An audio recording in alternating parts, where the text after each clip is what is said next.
여군 최초로 별을 단 사단장이 부임하던 첫날이었어요. 부대 뒤편 낡은 무덤에서 스르르 기어 나온 뱀 한 마리를 보는 순간 온몸이 얼어붙었습니다. 그 뱀이 보여준 기이한 행동은 무려 50년간 땅속 깊이 묻혀있던 충격적인 진실의 시작이었습니다. 이 이야기를 끝까지 들으신다면 한국 현대사에 감춰진 믿을 수 없는 비밀과 한 여성 지휘관의 용기 있는 선택을 마주하게 될 겁니다.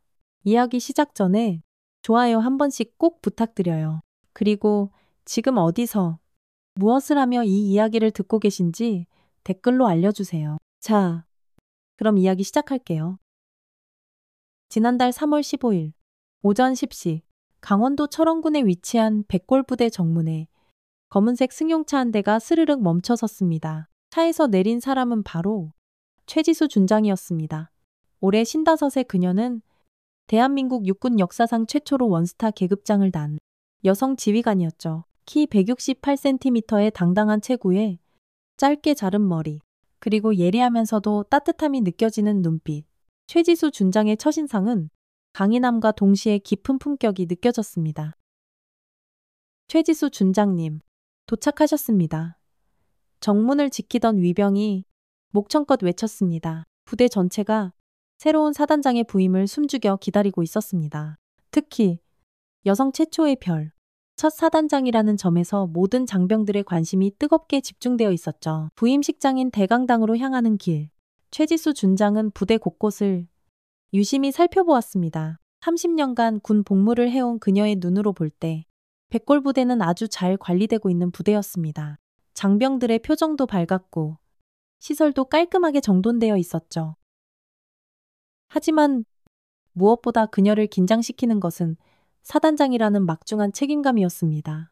2만 명이 넘는 장병들의 목숨을 책임져야 한다는 부담감, 그리고 여군 최초라는 타이틀이 주는 무게감이 어깨를 무겁게 짓눌렀습니다. 준장님, 이쪽으로 모시겠습니다. 박서준 참모 중령이 정중하게 안내했습니다. 45세 그는 키 175cm 정도의 건장한 체격에 이 부대에서만 13년째 근무하고 있는 베테랑 참모였습니다. 얼굴에는 세월의 흔적이 엿보였지만 여전히 또렷한 눈빛과 반듯한 자세를 유지하고 있었죠.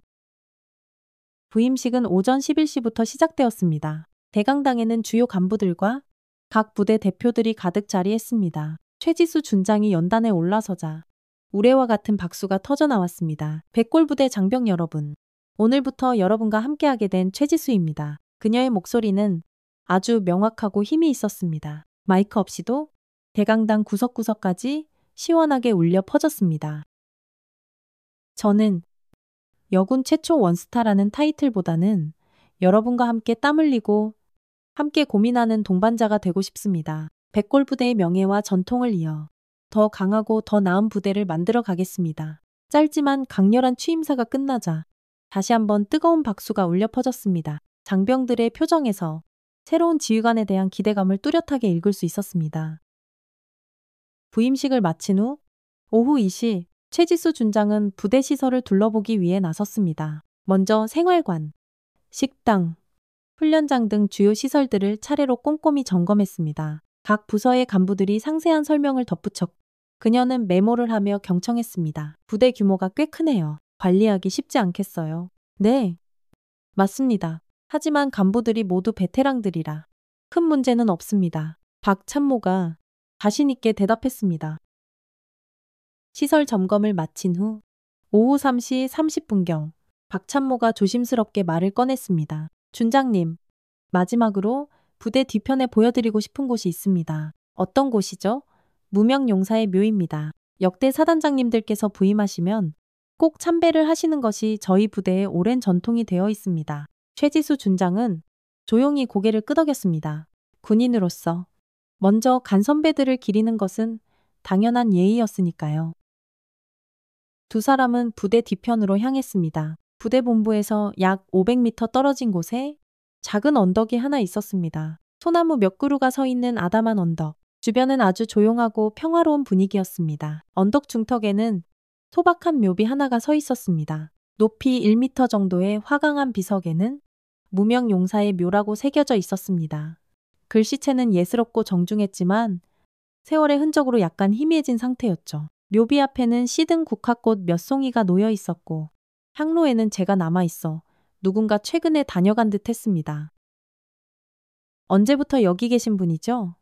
최지수 준장이 묘비를 바라보며 물었습니다. 비석에는 이름도, 생년월일도, 부대명도 아무것도 새겨져 있지 않았습니다. 오직 무명용사의 묘라는 6글자만 있을 뿐이었죠. 정확한 기록은 없습니다만 제가 알기로는 1980년경부터 있었다고 합니다.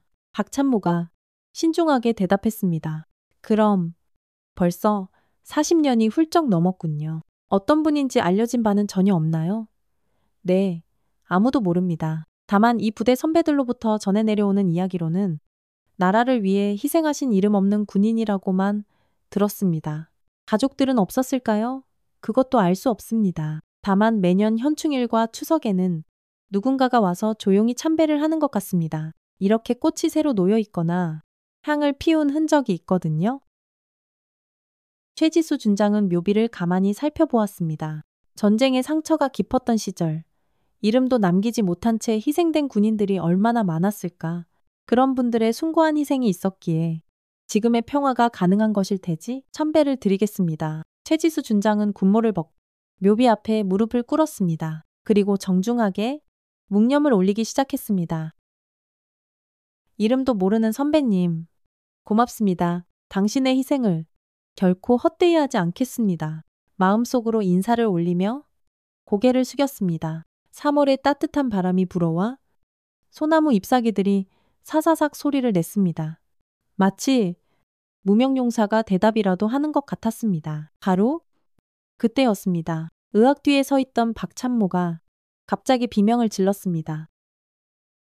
최지수 준장이 황급히 고개를 돌리자 묘비 오른쪽 흙더미 사이로 굵직한 뱀 한 마리가 스르르 기어 나오고 있었습니다. 뱀은 성인 남성의 팔뚝만한 굵기였습니다. 길이는 대략 1m 20cm 정도로 보였죠. 회갈색 비늘이 햇빛에 반짝였고 몸통 곳곳에 검은색 무늬가 있었습니다. 독사는 아닌 것 같았지만 그 크기가 상당해서 위압감이 느껴졌습니다.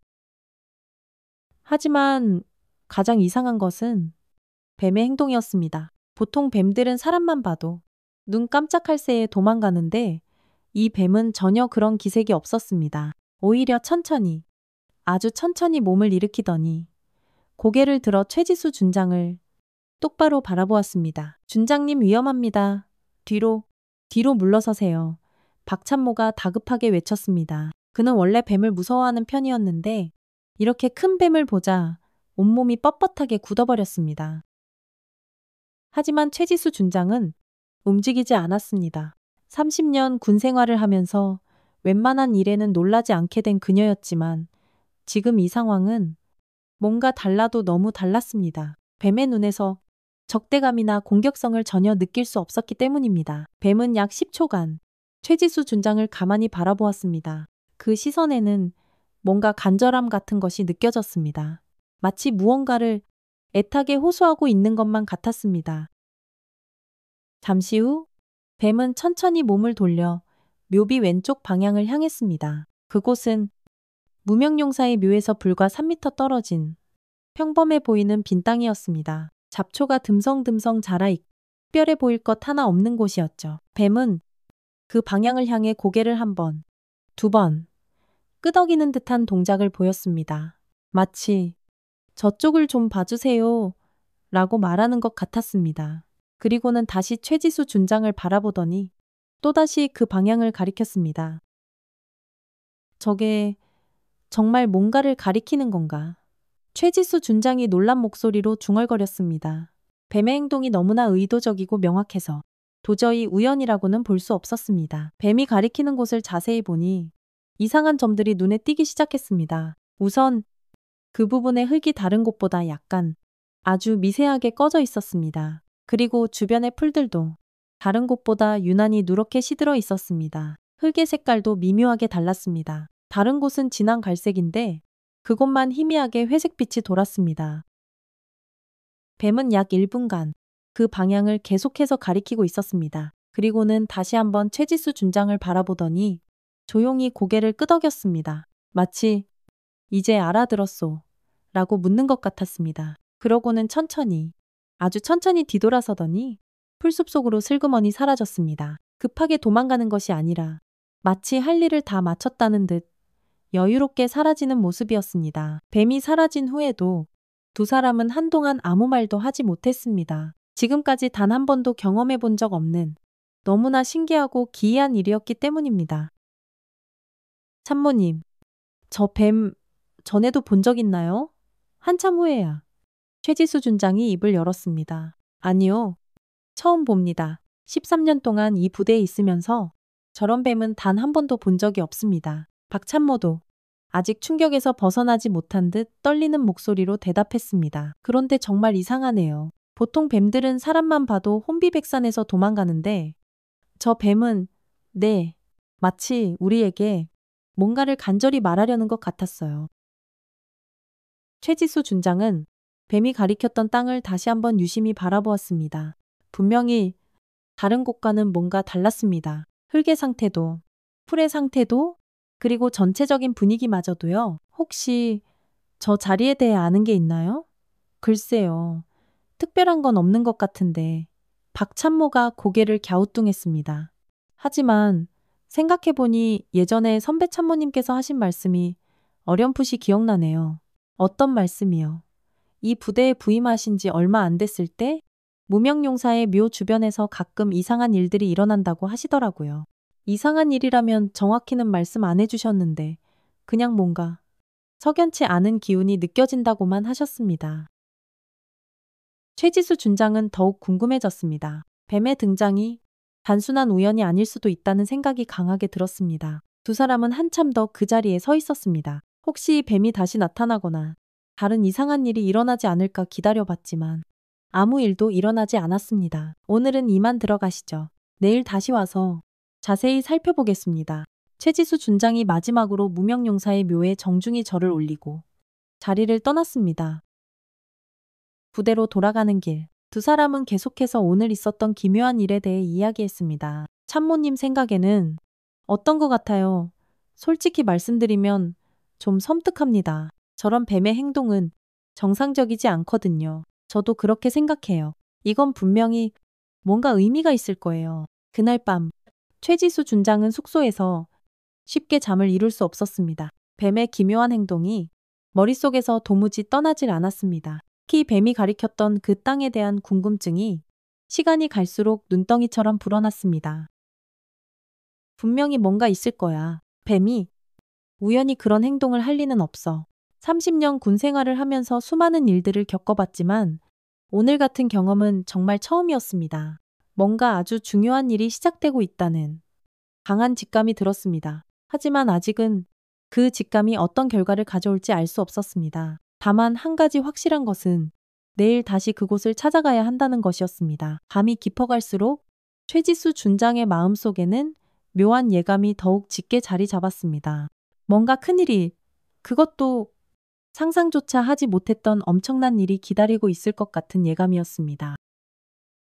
다음 날 오전 8시, 최지수 준장은 일찍 사무실에 나와 업무를 시작했습니다. 하지만 도무지 집중이 잘 되지 않았습니다. 자꾸만 어제 본 뱀의 모습이 눈앞에 아른거렸기 때문입니다.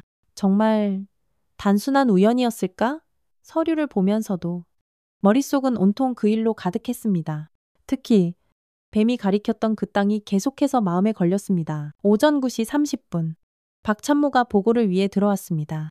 준장님, 오늘 일정 보고 드리겠습니다. 아, 네. 그런데 참모님, 혹시 어제 일 때문에 잠 못 주무셨어요? 최지수 준장이 먼저 물었습니다. 박 참모의 얼굴에도 피곤한 기색이 역력했습니다. 솔직히 말씀드리면 네, 계속 그 뱀 생각이 나더라고요. 저도 마찬가지예요.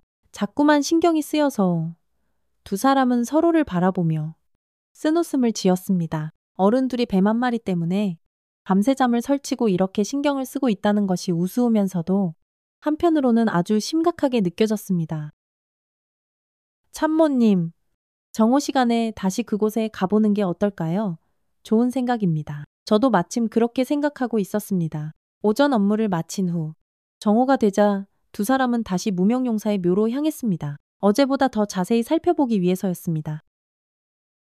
혹시 또 나타날까요? 박찬모가 조심스럽게 물었습니다. 글쎄요. 하지만 어제 그 자리를 더 자세히 조사해보고 싶어요. 무명용사의 묘에 도착했을 때는 정오 12시 15분이었습니다. 어제와 똑같이 조용하고 평화로운 분위기였죠. 묘비 앞에는 새로운 국화꽃이 놓여 있었습니다. 어라, 누가 꽃을 가져다 놨네요? 아, 그거는 제가 오늘 아침 일찍 가져다 놨습니다. 어제 준장님께서 참배하시는 걸 보고 저도 예를 갖춰야겠다 싶어서요. 박찬모의 설명에 최지수 준장은 고마운 마음이 들었습니다. 두 사람은 어제 뱀이 나타났던 자리를 자세히 살펴보기 시작했습니다. 묘비 오른쪽 흙더미를 조심스럽게 헤쳐보니 실제로 뱀이 나올 만한 구멍이 있었습니다. 여기 보세요. 구멍이 꽤 깊은 것 같아요. 최지수 준장이 손전등을 비춰보니 구멍은 생각보다 깊었습니다. 하지만 뱀의 흔적은 더 이상 보이지 않았습니다. 어제 그 뱀이 가리켰던 곳도 살펴보죠. 두 사람은 묘비에서 3m 떨어진 빈 땅으로 이동했습니다. 어제보다 더 자세히 관찰해보니 이상한 점들이 더 많이 발견되었습니다. 여기 흙이 정말 다르네요. 최지수 준장이 무릎을 꿇고 흙을 만져보았습니다. 다른 곳의 흙은 단단하고 촉촉했는데 이곳만은 유난히 푸석푸석하고 건조했습니다. 그리고 이 풀들 좀 보세요. 완전히 말라 죽어가고 있어요. 반경 2m 정도의 원형 지역에 자라고 있는 풀들이 모두 누렇게 시들어 있었습니다. 다른 곳의 풀들은 싱싱한 초록색인데 이곳만 완전히 달랐습니다. 뿌리가 썩어가는 것 같아요. 박찬모가 풀 하나를 뽑아보니 뿌리가 검게 변해 있었습니다. 이상해요. 도대체 왜 이곳만 이럴까요? 바로 그때였습니다. 저기요, 뒤에서 누군가가 부르는 소리가 들렸습니다. 두 사람이 돌아보니 부대 뒤편 철조망 너머로 할머니 한 분이 서 계셨습니다. 혹시 군인 양반들이세요? 할머니는 80살 정도로 보였습니다. 등이 약간 굽었지만 목소리는 아주 또렷했습니다. 손에는 작은 보따리를 들고 계셨죠. 네, 그렇습니다. 어르신, 무슨 일이세요? 최지수 준장이 철조망 쪽으로 다가가며 정중하게 물었습니다. 저기 그 무덤에서 또 뱀이 나왔소? 할머니의 갑작스러운 질문에 두 사람은 깜짝 놀랐습니다. 어르신께서 그걸 어떻게... 아이고, 역시 그렇구먼. 또 나타났네? 또 나타났어. 할머니는 깊은 한숨을 쉬며 고개를 저었습니다. 어르신, 혹시 이 일에 대해 아시는 게 있으신가요? 최지수 준장이 다급하게 물었습니다. 아는 게 있긴 하지. 하지만 여서는 말하기가 좀 그렇고 잠깐만 기다려 보시오. 할머니는 철조망을 따라 걸어가더니 정문 쪽으로 향했습니다. 10분 후 할머니는 면회 절차를 거쳐 부대 안으로 들어오셨습니다. 최지수 준장과 박찬모는 할머니를 무명용사의 묘 앞으로 안내했습니다. 할머니, 성함이 어떻게 되세요? 김영이라고 하오. 올해 80이고 이 근처에서 평생을 살았지. 김영희 할머니는 묘비를 바라보며 깊은 한숨을 쉬었습니다. 이 무덤에 대해 아시는 게 있나요? 알고 말고 이 무덤이 언제 생겼는지, 누가 묻혀 있는지도 다 알고 있지. 할머니의 말에 두 사람의 눈이 휘둥그레졌습니다. 정말이요. 그럼 무명용사가 아닌 건가요? 무명용사라고 그렇게들 불러왔구나. 할머니는 쓴웃음을 지었습니다. 어르신, 자세한 이야기를 들을 수 있을까요? 최지수 준장이 정중하게 부탁했습니다. 그럼, 하지만 그 전에 뱀이 가리킨 곳부터 좀 봐야겠어. 할머니는 뱀이 가리켰던 빈 땅으로 걸어갔습니다. 그리고는 그 자리를 한참 바라보더니 다시 깊은 한숨을 쉬었습니다. 역시 그렇네. 저 아래쪽이군. 저 아래쪽이라니요. 저기 밑에도 사람이 묻혀 있어. 여러 명이. 정말 충격적인 말이었습니다. 여러 명이라고요? 그래. 그것도 아주 많이. 할머니는 보따리를 풀어 낡은 사진 몇 장을 꺼냈습니다. 이 사진들 좀 보시오. 첫 번째 사진에는 젊은 남성들이 10명 정도 서 있었습니다. 모두 평범한 농민복을 입고 있었고 표정이 어두웠습니다. 이분들이 누구세요? 우리 마을 사람들이야. 1979년에 모두 사라진 1979년이라고요. 박찬모가 놀라며 되물었습니다. 그래, 정확히는 1979년 5월이었지. 김영희 할머니는 두 번째 사진을 보여주었습니다. 이번에는 여성들과 아이들의 사진이었습니다. 이분들도요. 그래, 하룻밤 사이에 46명이 사라졌어. 한 번에 46명이요. 최지수 준장이 도저히 믿을 수 없다는 표정으로 물었습니다. 그날 밤 군인들이 들이닥쳐서 마을 사람들을 전부 다 데려갔어. 그리고는 다시는 돌아오지 않았지. 할머니의 목소리가 가늘게 떨렸습니다. 그런데 어르신은 어떻게... 나는 그날 마침 딸네 집에가 있었어. 다음날 아침에 돌아와 보니 마을이 텅 비어 있더라고. 그럼 이분들이 여기에... 그래, 처음에는 몰랐지. 하지만 몇 년 후에 이곳에 무덤이 생기고 그 뒤로부터 이상한 일들이 계속 일어났어. 어떤 이상한 일들이요? 뱀이 나타나는 것도 그중 하나야. 처음에는 1년에 한두 번 정도였는데 요즘에는 더 자주 나타나는 것 같더군. 박찬모가 의아한 표정으로 물었습니다. 그런데 어르신, 왜 지금까지 신고를 안 하셨어요?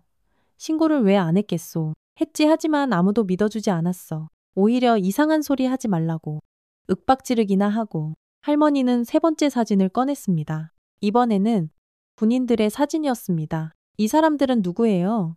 그날 밤 마을 사람들을 데려간 군인들이야. 어떻게 이런 사진이... 내 아들이 몰래 찍어둔 거야. 혹시 모르니까 증거로 남겨둬야 한다고 했지? 최지수 준장은 사진을 자세히 살펴보았습니다. 1970년대 군복을 입은 군인들이 열댓 명 정도 보였습니다. 그런데 이분들은 어느 부대 소속이었나요? 그것까지는 모르겠어. 하지만 이 부대에서 나온 건 확실해. 어떻게 아세요? 그날 밤에 이쪽 방향에서 군용 트럭들이 여러 대 나가는 걸 똑똑히 봤거든. 할머니는 네 번째 사진을 보여주었습니다. 흐릿했지만 군용 트럭들이 분명히 보였습니다. 이것도 아드님께서 찍으신 건가요? 그래? 멀리서 몰래 찍은 거라 흐릿하지만 분명히 군용 트럭이야. 최지수 준장과 박찬모는 말없이 서로를 바라보았습니다.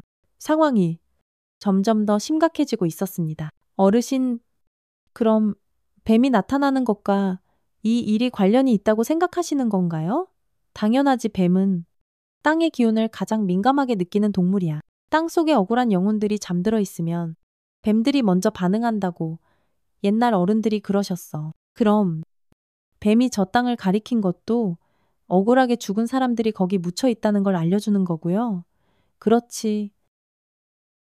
할머니의 말에 두 사람은 소름이 오소소 돋았습니다. 어르신, 그날 밤에 정확히 무슨 일이 일어났는지 더 자세히 말씀해 주실 수 있나요?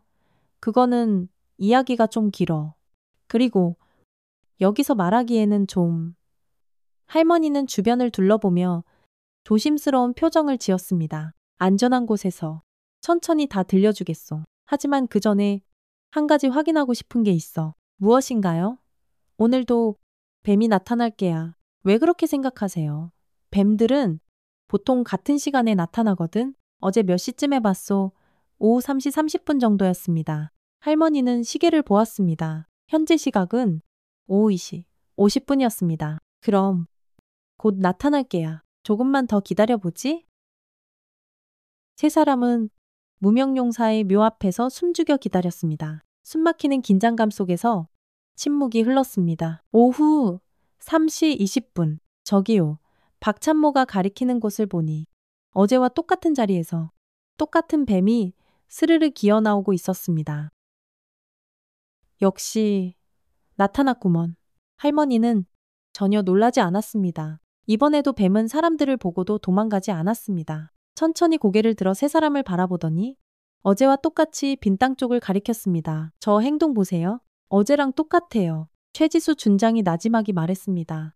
뱀이 저렇게 일정한 행동을 반복하는 건 정말 기이한 일이에요. 뱀은 약 1분간 그 방향을 가리키고 있다가 다시 세 사람을 한번 쳐다보고는 조용히 사라졌습니다. 이제 믿겠소.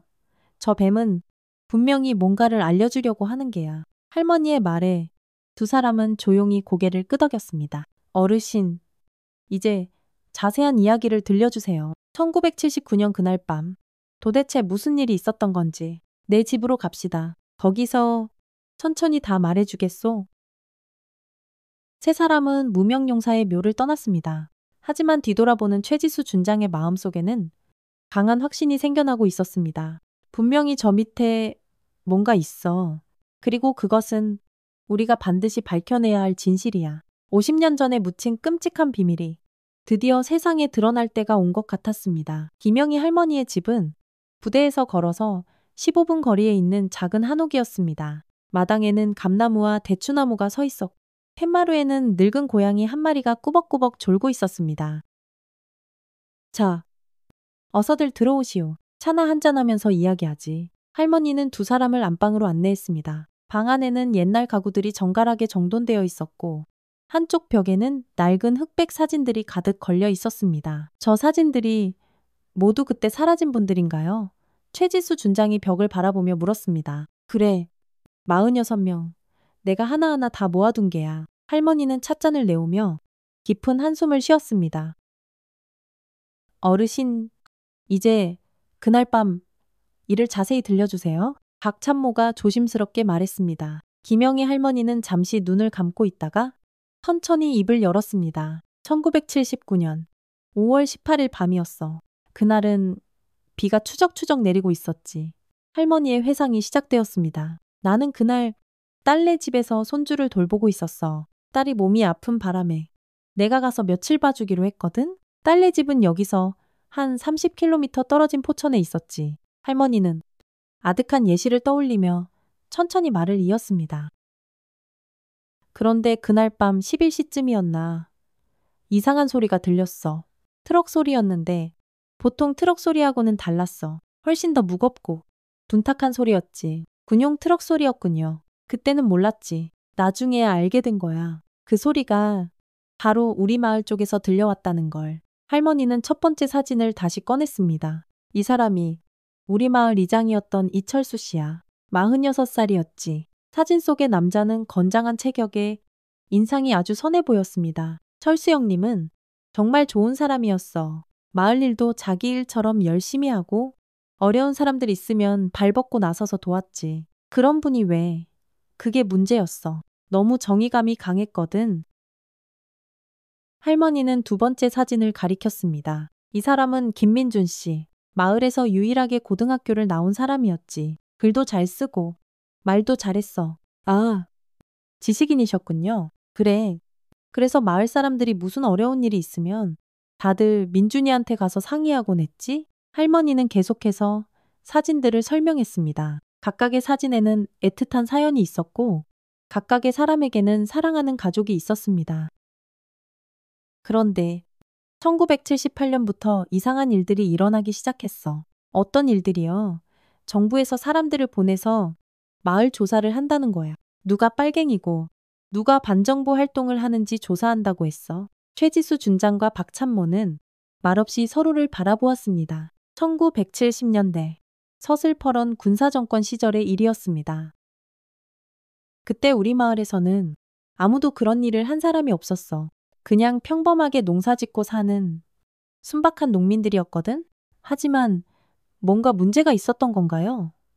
문제라면 철수 형님이 마을 사람들 권익을 위해서 군청에 몇 번 진정서를 낸 적이 있어. 어떤 진정서요? 농지 수용 문제였어? 정부에서 이 지역을 개발한다면서 농지를 강제로 뺏으려고 했거든. 보상금도 쥐꼬리만큼 주면서 말이야. 할머니는 서랍에서 낡은 종이 한 장을 꺼냈습니다. 이게 그때 철수 형님이 쓴 진정서 사본이야. 최지수 준장이 종이를 받아 읽어보니 정중하면서도 논리적으로 마을 사람들의 권익을 주장하는 내용이었습니다. 이 정도로는 문제가 될 것 같지 않은데요. 우리도 그렇게 생각했지. 하지만 당시 분위기가 워낙 살벌했잖소. 조금만 정부 정책에 반대하는 소리를 해도 다 빨갱이로 몰아가던 시절이었으니까. 박찬모가 고개를 끄덕였습니다. 그 시대를 직접 경험하지는 못했지만 부모님께 들은 이야기들이 있었기 때문입니다. 그래서 1978년 겨울부터 마을에 자꾸 이상한 사람들이 드나들기 시작했어. 어떤 사람들이요? 정체를 알 수 없는 사람들이었지. 마을 사람들에게 이것저것 캐묻고 다니고 누가 어떤 말을 했는지 조사하고 다녔어. 할머니는 세 번째 사진을 보여주었습니다. 중년 남성 둘이 양복을 입고 서 있는 사진이었습니다. 이 사람들이 그때 온 조사관들이야. 어떻게 이런 사진이 내 아들 진우가 몰래 찍은 거야. 혹시 모르니까 증거를 남겨둬야 한다고 했거든? 아드님, 진우 씨는 지금 어디 계세요? 할머니의 표정이 순식간에 어두워졌습니다. 진우도 그날 밤에 함께 사라졌어. 정말 충격적인 말이었습니다. 아드님까지, 그래, 26. 꽃다운 나이였는데 장가도 못 가보고 할머니의 목소리가 심하게 떨렸습니다. 최지수 준장이 할머니의 손을 가만히 잡았습니다. 어르신, 괜찮으시면 계속 말씀해 주세요. 할머니는 눈물을 닦 이야기를 계속했습니다. 1979년 봄부터는 상황이 더 심각해졌어. 조사관들이 와서 마을 사람들을 하나씩 불러다가 신문을 하기 시작한 거야. 어떤 내용의 신문이었나요? 주로 철수 형님이나 민준이에 대한 것들이었지? 이 사람들이 평소에 어떤 말을 했는지, 누구와 만났는지, 심지어 어떤 책을 읽었는지까지 책까지 조사를 했다고요. 그래, 민준이가 책을 좀 많이 읽는 편이었거든. 그것도 문제가 됐나 봐? 할머니는 네 번째 사진을 꺼냈습니다. 젊은 남성이 책을 들고 있는 사진이었습니다. 이게 민준이야. 참 공부를 좋아했지. 어떤 책들을 읽으셨나요? 역사책, 철학책, 그런 것들이었어. 딱히 금서 같은 건 아니었는데 박찬모가 의아한 표정을 지었습니다. 그 정도로 문제가 될까요? 당시에는 뭐든지 문제가 됐어. 생각이 있는 사람, 질문을 하는 사람들은 모두 위험한 존재로 여겨졌거든. 할머니는 다섯 번째 사진을 보여주었습니다. 이번에는 단란한 가족 사진이었습니다. 이게 내 가족이야. 남편, 아들 진우, 그리고 며느리하고 손주, 며느님과 손주까지도. 그래, 이제 막 돌진한 1살짜리 손주까지 함께 사라졌어. 너무나 참혹한 이야기였습니다. 최지수 준장은 가슴속에서 분노가 치밀어 오르는 것을 느꼈습니다. 무고한 민간인들이, 심지어 어린아이까지 이런 끔찍한 일을 당했다는 것이 도저히 믿어지지 않았습니다. 어르신, 그날 밤에 정확히 무슨 일이 일어났던 건가요? 할머니는 깊은 숨을 쉬고 가장 어려운 부분의 이야기를 시작했습니다.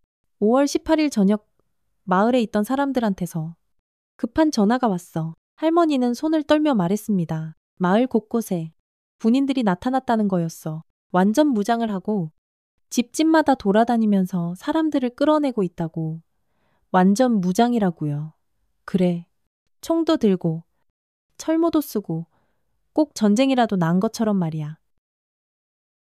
박찬모가 믿을 수 없다는 표정으로 물었습니다.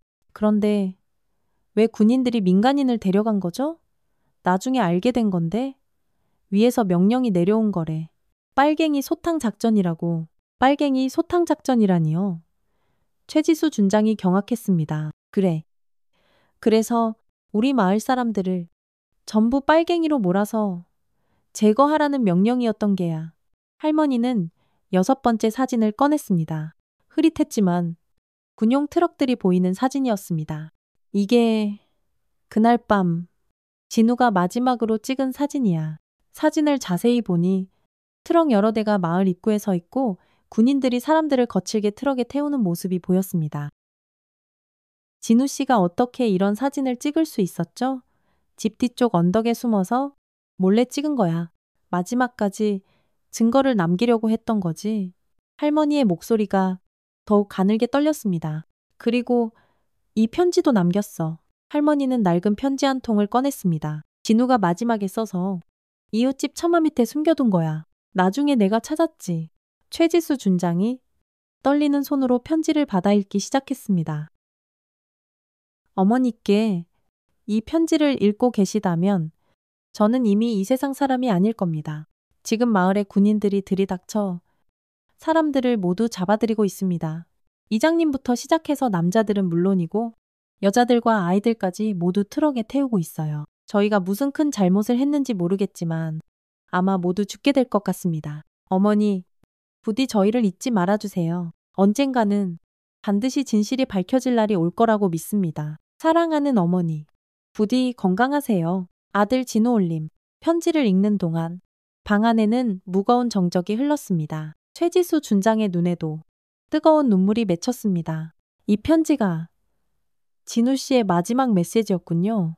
그래, 26. 내 아들이 죽음을 앞두고 쓴 마지막 편지야. 박찬모도 숙연한 표정으로 고개를 떨궜습니다. 그럼 마을 사람들은 그날 밤에 모두, 그래, 46명 모두 죽었어. 남녀노소 할 것 없이 할머니는 7번째 사진을 보여주었습니다. 이번에는 천진난만하게 웃고 있는 아이들의 사진이었습니다. 제일 어린 아이가 돌도 안 된 갓난아기였어. 제일 나이 많은 분이 78살 할아버지였고, 그런 분들을 도대체 왜 죄가 없었어. 정말 아무 죄도 없었어. 할머니는 결국 참았던 울음을 터뜨리며 흐느끼기 시작했습니다. 최지수 준장이 할머니의 등을 가만히 쓸어주었습니다. 어르신, 너무 힘드시면 잠깐 쉬었다 하시죠. 아니야, 이야기해야 해. 50년간 가슴속에 꽁꽁 묻어뒀던 이야기니까. 할머니는 눈물을 닦 말을 계속했습니다. 다음날 아침 마을로 돌아왔을 때는 정말 하늘이 무너지는 것 같았어. 할머니는 8번째 사진을 꺼냈습니다. 텅 빈 마을의 사진이었습니다. 마을이 완전히 텅 비어 있었어. 사람은 물론이고 가축들까지 싹 다 없어졌더라고. 가축들까지요. 그래, 개, 고양이, 닭, 소, 살아있는 모든 생명체가 사라졌어. 왜 가축들까지? 아마 증거를 없애려고 했나 봐. 아무도 살지 않는 폐허가 된 마을처럼 만들려고. 박찬모가 의아한 표정을 지었습니다. 그런데 왜? 어르신은 무사했던 거죠. 내가 마을에 없었으니까. 운이 좋았던 거지. 그럼 다른 생존자는 없었나요? 한 명. 더 있었어. 할머니는 9번째 사진을 꺼냈습니다. 중년 남성의 사진이었습니다. 이 사람이 강동철 씨야. 그날 밤에 산에 올라가서 멧돼지 사냥을 하고 있었거든? 아, 그래서 무사했군요. 그래. 동철 씨도 다음날 아침에 내려와서 마을이 텅 비어 있는 걸 보고 기겁을 했. 그럼 동철 씨도 같이 신고를 하셨나요? 할머니의 표정이 다시 어두워졌습니다. 동철 씨는 일주일 후에 죽었어. 네, 일주일 후에요. 그래, 교통사고라고 했는데. 설마, 나는 절대 사고가 아니라고 생각해. 최지수 준장이 놀란 표정으로 물었습니다. 그럼 동철 씨도 입을 막으려고 한 것 같다는 말씀이세요. 그렇지? 할머니는 10번째 사진을 보여주었습니다. 교통사고 현장 사진이었습니다. 이것도 누군가가 몰래 찍어서 나한테 갖다 준 거야. 사진을 보니 동철 씨의 자전거가 형체를 알아볼 수 없을 정도로 부서져 있고 그 옆에 커다란 트럭 한 대가 서 있었습니다. 목격자는 없었나요? 아무도 없었. 새벽 5시. 인적이 드문 곳에서 일어난 일이라고 하더군. 박찬모가 의심스러운 표정을 지었습니다. 너무 의심스럽네요. 나도 그렇게 생각해. 동철 씨는 자전거를 정말 잘 탔거든. 그런 사람이 그런 어이없는 사고를 당할 리가 없어. 할머니는 11번째 사진을 꺼냈습니다. 이번에는 공문서 같은 것이었습니다. 이게 뭐예요? 동철 씨가 죽기 전에 나한테 준 거야. 경찰서에 신고했을 때 받은 접수증이지? 최지수 준장이 공문서를 자세히 살펴보았습니다. 집단 실종 신고 접수증이라고 되어 있네요. 그래. 동철 씨가 마을 사람들이 모두 사라졌다고 신고한 거야. 그럼 경찰에서는 어떻게 했나요? 처음에는 조사하겠다고 했어. 하지만 며칠 후에 연락이 와서는 조사 결과 별다른 문제가 없다고 하더라고. 별다른 문제가 없다니요. 그래, 마을 사람들이 자발적으로 다른 곳으로 이주했을 가능성이 높다고 했어. 박찬모가 어이가 없다는 표정을 지었습니다. 46명이 하룻밤 사이에 자발적으로 이주했다고요. 말도 안 됩니다. 말이 안 되지. 하지만 그게 공식적인 결론이었어. 할머니는 12번째 사진을 보여주었습니다. 경찰서 앞에서 찍은 사진이었습니다. 이건 동철 씨가 경찰서에 다시 항의하러 갔을 때 찍은 거야. 여러 번 가셨나요? 그래. 대여섯 번은 갔을 거야. 하지만 매번 똑같은 대답만 들었지. 그럼 더 윗선에는 신고 안 해보셨나요? 해봤지? 군청에도 가보고 도청에도 가봤어. 어떻게 됐나요? 다들 경찰서에 문의하라고만 하더라고. 그리고 더 이상 이상한 소리 하지 말라고 했어. 최지수 준장은 분노가 치밀어 올랐습니다. 조직적인 은폐가 이루어진 것이 분명했습니다. 그럼 언론에는 제보해 보셨나요? 그때는 언론도 자유롭지 못했잖소? 어디 가서 이런 이야기를 할 수도 없었고 할머니는 13번째 사진을 꺼냈습니다. 신문 기사였습니다. 하지만 한 기자가 관심을 보였어. 정말이요? 그래, 이 사람이야. 신문 기사에는 사회부 기자 윤지호라는 이름이 보였습니다. 윤지호 기자가 우리 이야기를 한번 들어보겠다고 했어? 그래서 어떻게 됐나요? 할머니의 표정이 다시 어두워졌습니다. 윤지호 기자도 일주일 후에 죽었어. 또 다른 충격이었습니다. 기자까지. 그래, 한강에서 시체로 발견됐대. 자살이라고 했지만 자살이라고요? 나는 안 믿어. 그 기자는 정말 의욕이 넘치던 젊은 사람이었거든. 박찬모가 심각한 표정으로 물었습니다. 그럼 이 사건을 조사하려던 사람들이 계속해서 죽어나간 거네요. 그래, 그래서 나도 무서워서 한동안 입을 꾹 다물고 있었어. 당연하죠. 목숨이 위험한 상황이었으니까요. 할머니는 14번째 사진을 보여주었습니다. 자신의 젊은 시절 사진이었습니다. 그때 나는 47이었어. 아직 할 일이 많이 남아 있었거든. 하지만 지금은 다르시죠. 그래, 이제 80이야. 죽어도 여한이 없지. 그래서 이제라도 진실을 말하려고 하는 거야. 최지수 준장이 할머니의 손을 꼭 잡았습니다. 어르신, 정말 용감하세요. 용감한 게 아니라 의무야. 죽은 사람들을 위해서라도 진실은 반드시 밝혀야지. 할머니는 서랍에서 커다란 봉투를 하나 꺼냈습니다. 이 안에 그동안 내가 모아둔 모든 증거들이 들어있어. 봉투 안에는 사진, 편지, 문서들이 가득 들어 있었습니다. 이렇게 많은 자료를 50년 동안 하나씩 하나씩 모은 거야. 최지수 준장이 자료들을 하나씩 살펴보기 시작했습니다. 첫 번째는 그날 밤 군인들이 사용한 트럭의 번호판을 적어 놓은 메모였습니다. 이 번호판은 어떻게 알아내셨어요? 진우가 마지막에 적어둔 거야. 다행히 글씨를 알아볼 수 있었어.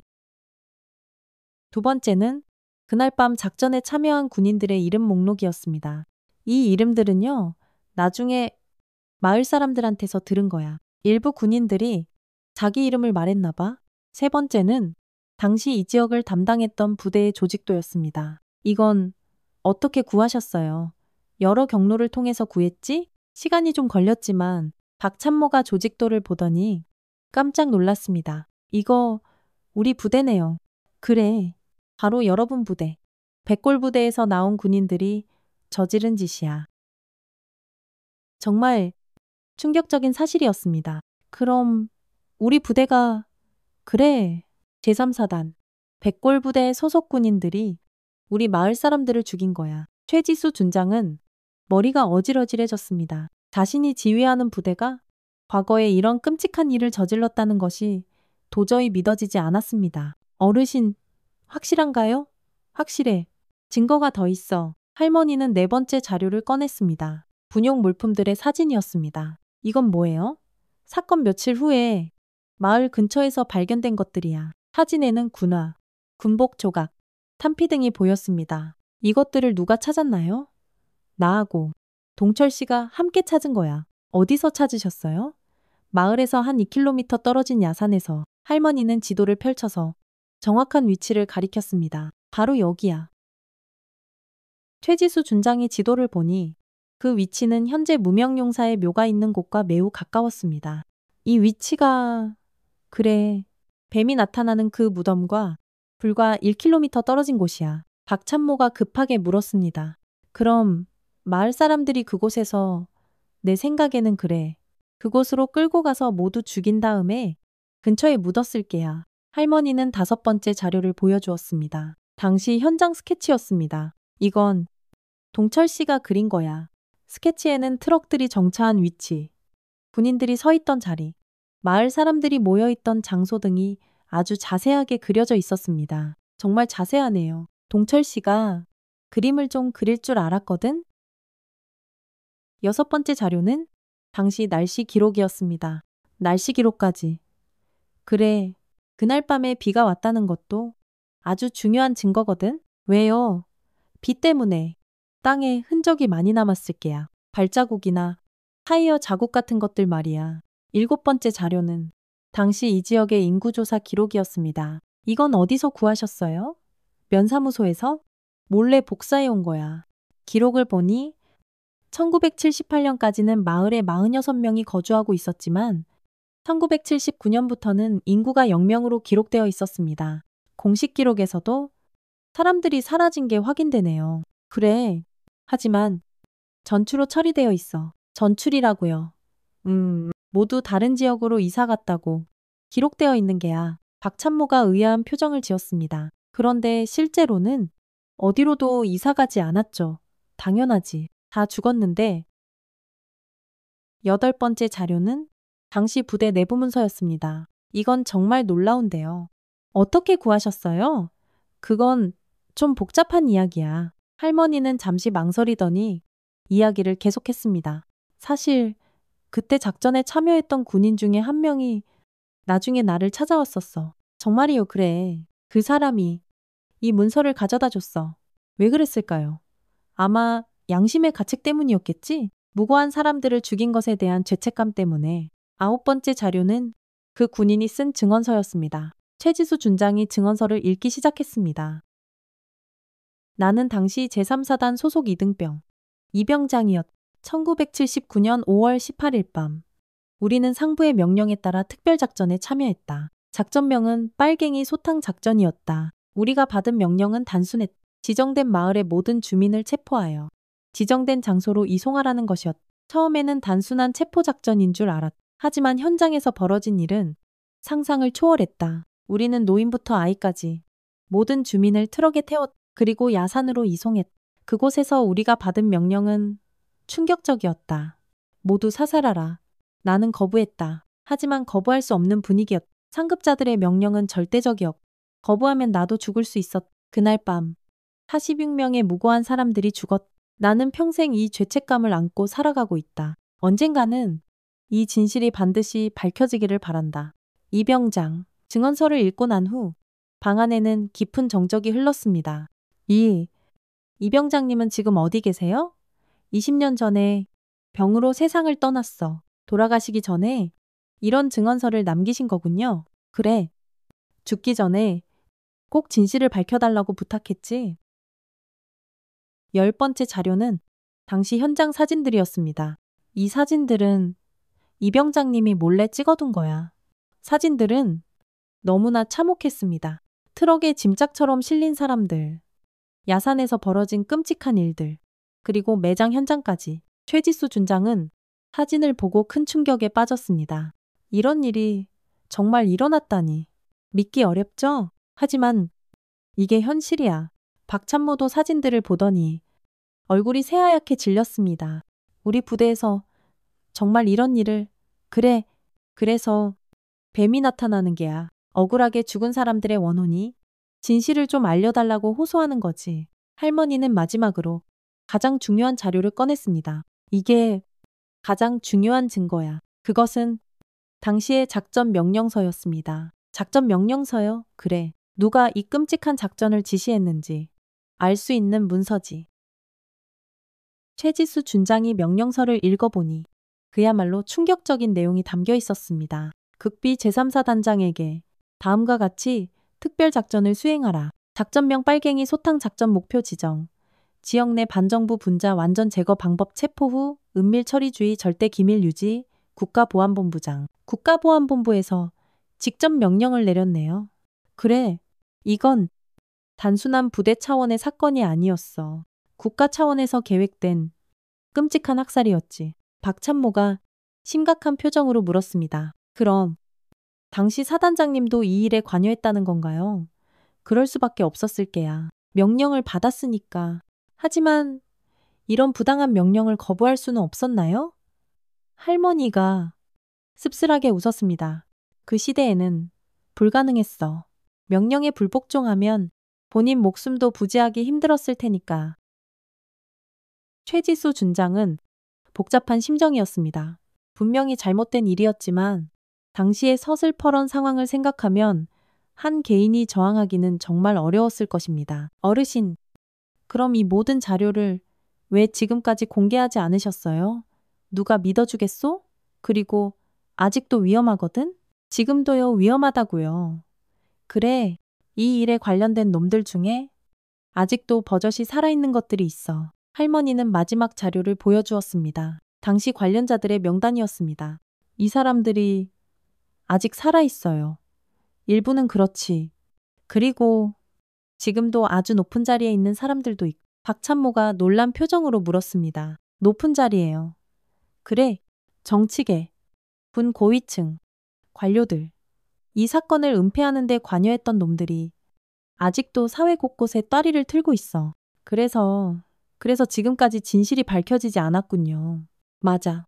하지만 이제는 다를 게야. 할머니가 최지수 준장을 똑바로 바라보며 말했습니다. 준장님 같은 분이 나타났으니까. 저요? 그래.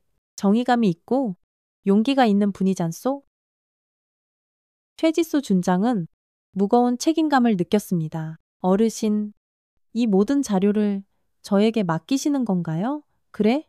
준장님이라면 반드시 진실을 밝혀내실 수 있을 거라고 믿소. 하지만 절대 쉽지 않을 게야. 저항도 아주 거셀 것이고. 그래도 해야죠. 억울하게 돌아가신 분들을 위해서라도요. 박찬모가 걱정스러운 표정으로 말했습니다. 준장님, 정말 위험할 수도 있습니다. 알아. 하지만 군인으로서 마땅히 해야 할 일이라고 생각해. 할머니가 최지수 준장의 손을 다시 한번 꼭 잡았습니다. 고맙소. 정말 고마워. 아닙니다. 당연한 일을 하는 겁니다. 모든 자료를 검토한 후 세 사람은 앞으로의 계획을 논의했습니다. 우선 뱀이 가리킨 그 땅을 정식으로 발굴해야겠습니다. 최지수 준장이 말했습니다. 발굴하려면 상부 허가가 필요할 텐데요. 박찬모가 걱정스럽게 말했습니다. 그건 제가 어떻게든 해결해 볼게요. 하단장 권한으로 추진할 수 있습니다. 하지만 위에서 반대할 수도 있습니다. 그럼 국방부에 직접 보고하겠습니다. 할머니가 조심스럽게 말했습니다. 준장님, 너무 성급하게 움직이면 안 돼요. 저항 세력들이 미리 알아채면 또다시 은폐하려고 들게야. 그럼 어떻게 해야 할까요? 우선 아주 은밀하게 발굴부터 해보시오. 확실한 증거를 찾아낸 다음에 세상에 공개하는 거지. 박찬모가 고개를 끄덕였습니다. 좋은 생각입니다. 일단 사실 확인부터 하는 게 순서죠. 그럼 언제 발굴을 시작할까요? 내일 새벽이 어떨까요? 사람들 눈에 띄지 않는 시간에요. 좋습니다. 그렇게 하죠. 할머니가 당부의 말을 했습니다. 준장님, 부디 정말 조심하시오. 이 일은 생각보다 훨씬 더 위험한 일이야. 네, 알겠습니다. 최대한 조심스럽게 진행하겠습니다. 그리고 혹시 위험한 일이 생기면 나한테 꼭 연락하시오. 할머니는 연락처를 적어주었습니다. 어르신도 조심하세요. 오늘 저희에게 이야기한 것이 알려지면 위험해지실 수도 있어요. 나는 괜찮아. 나이도 많고 이제 두려울 것도 없어. 세 사람은 내일의 발굴을 위해 구체적인 계획을 세웠습니다. 필요한 장비, 참여 인원, 보안 방법 등을 하나하나 꼼꼼하게 점검했습니다. 혹시 다른 도움이 필요하면 언제든지 말하시오. 할머니가 마지막으로 당부했습니다. 네, 어르신 정말 고맙습니다. 최지수 준장과 박찬모는 할머니의 집을 나섰습니다. 부대로 돌아가는 길. 두 사람은 오늘 들은 충격적인 이야기에 대해 계속 이야기했습니다. 정말 말문이 막힙니다. 어떻게 이런 일이? 박찬모가 말했습니다. 네, 이런 끔찍한 일이 우리 부대에서 일어났다니. 내일 발굴해서 뭔가 나온다면 정말 큰일이 될 겁니다. 그래도 해야죠. 반드시 진실을 밝혀야 합니다. 두 사람은 굳게 마음을 다잡았습니다. 내일은 50년간 꽁꽁 묻혀있던 진실이 마침내 드러나는 역사적인 날이 될 것 같았습니다. 그날 밤 최지수 준장은 잠들기 전에 창밖으로 무명용사의 묘를 다시 한번 바라보았습니다. 내일이면 모든 게 밝혀질 거야. 조금만 더 기다려주세요. 마음속으로 죽은 이들에게 조용히 약속했습니다. 한편 뱀은 그날 밤에도 어김없이 나타났습니다. 하지만 이번에는 조용히 무덤 주위를 한 바퀴 빙 돌고는 만족한 듯 스르르 사라졌습니다. 마치 내일을 기대하고 있는 것처럼 말입니다. 새벽 5시. 이른 아침 안개가 부대 뒤편을 자욱하게 덮고 있었습니다. 최지수 준장과 박찬모는 조용히 무명용사의 묘로 향했습니다. 손에는 간단한 발굴 도구들을 들고 있었죠. 정말 쥐 죽은 듯이 조용하네요. 박찬모가 주변을 둘러보며 속삭였습니다. 다행이에요. 아무도 없을 때 신속하게 끝내야 하니까요. 두 사람은 어제 뱀이 가리켰던 바로 그 자리에 도착했습니다. 새벽 공기는 차갑고 정적했지만 두 사람의 마음은 뜨거운 긴장감으로 가득했습니다. 자, 여기서부터 시작해 볼까요? 최지수 준장이 작은 삽을 들며 물었습니다. 네, 조심스럽게 해봅시다. 발굴을 시작한 지 30분 정도가 지났을 때였습니다. 이상한데요? 박찬모가 갑자기 삽을 멈췄습니다. 뭐가 이상해요? 여기 흙이 정말 이상해요. 다른 곳과 완전히 다릅니다. 최지수 준장이 가까이 와서 살펴보니 정말로 흙의 상태가 달랐습니다. 다른 곳은 단단하고 자연스러운 흙이었는데 이곳만은 푸석푸석하고 색깔도 검붉게 어두웠습니다. 누군가가 여기를 팠다가 다시 메운 것 같아요. 그렇게 보이네요. 조금 더 파보죠. 50cm 정도 더 파들어갔을 때 첫 번째 이상한 물건이 나왔습니다. 이게 뭐죠? 박찬모가 흙 속에서 뭔가를 조심스럽게 꺼냈습니다. 그것은 작은 금속 조각이었습니다. 이거 단추 같은데요. 최지수 준장이 자세히 살펴보니 그것은 1970년대식 옷에서 떨어진 단추였습니다. 할머니가 보여주신 사진에서 본 것 같아요. 맞아요. 그때 마을 사람들이 입고 있던 옷의 단추와 비슷해요. 두 사람은 더욱 신중하게 발굴을 계속했습니다. 1m 정도 파들어갔을 때 두 번째 발견이 있었습니다. 준장님 이것 좀 보세요. 박찬모가 가리킨 곳에는 낡은 천 조각이 보였습니다. 옷감인 것 같네요. 조심스럽게 천 조각을 꺼내보니 그것은 어린아이 옷의 일부였습니다. 아이, 옷이에요. 최지수 준장의 목소리가 가늘게 떨렸습니다. 할머니가 말했던 돌도 안 된 갓난아기의 옷일 가능성이 높았습니다. 계속 파야겠어요. 1m 30cm 지점에서 세 번째 발견이 있었습니다. 뼈가 있어요. 박찬모의 목소리가 심하게 떨렸습니다. 최지수 준장이 조심스럽게 흙을 걷어내자 사람의 뼈가 하얗게 모습을 드러냈습니다. 정말 사람이 묻혀 있었네요. 두 사람은 엄청난 충격에 빠졌습니다. 할머니의 말이 모두 사실이었던 것입니다. 더 넓은 범위를 발굴하기 시작하자 상상을 초월하는 끔찍한 장면이 펼쳐졌습니다. 여기도 저기도 곳곳에서 사람의 뼈들이 발견되기 시작했습니다. 성인의 뼈, 어린아이의 뼈, 노인의 뼈, 할머니가 말했던 대로 남녀노소를 가리지 않았습니다. 세상에 이렇게 많을 줄이야. 최지수 준장은 눈앞에 참혹한 현실을 받아들이기 어려웠습니다. 새벽 7시가 되자 김영희 할머니가 나타났습니다. 어떻게 됐소 할머니는 조심스럽게 물었습니다. 어르신 말씀이 맞았어요. 정말 여기에 최지수 준장이 차마 말을 잇지 못하고 발굴 현장을 가리켰습니다. 할머니는 파헤쳐진 무덤을 내려다보더니 결국 참았던 눈물을 터뜨리기 시작했습니다. 아이고, 내 아들아, 내 손주야. 할머니의 처절한 오열 소리가 새벽 공기를 날카롭게 갈랐습니다. 어르신, 너무 상심하지 마세요. 박찬모가 할머니를 위로했습니다. 50년을 기다렸는데 드디어 찾았구나. 드디어 할머니는 무릎을 꿇고 무덤 앞에서 절을 올렸습니다. 진우야, 미안하다. 이 엄마가 너무 늦었어. 미안해. 오전 8시 발굴 작업을 계속하던 중 결정적인 증거가 발견되었습니다. 준장님 이것 좀 보세요. 박찬모가 흥분한 목소리로 불렀습니다.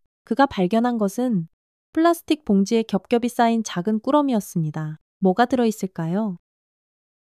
조심스럽게 봉지를 열어보니 그 안에는 놀라운 것들이 들어있었습니다. 첫 번째는 신분증들이었습니다.